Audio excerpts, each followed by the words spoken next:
কিন্তু তোকে আমি এই আশীর্বাদ করছি যে মর্তলোকে আমার পূজার একটি অংশ তোর উদ্দেশ্যে নিবেদিত হবে যুগে যুগে, এবং আমার এই রূপ মহিষাসুরমর্দিনী রূপে পূজিত হবে এই জগৎ সংসারে।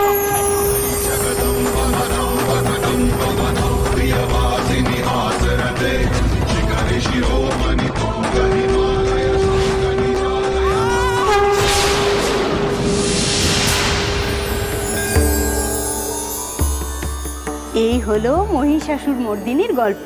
পিতৃপক্ষের অবসান ঘটিয়ে দেবীপক্ষের শুভ সূচনা হলো। পুজো সম্পন্ন হয়েছে মা।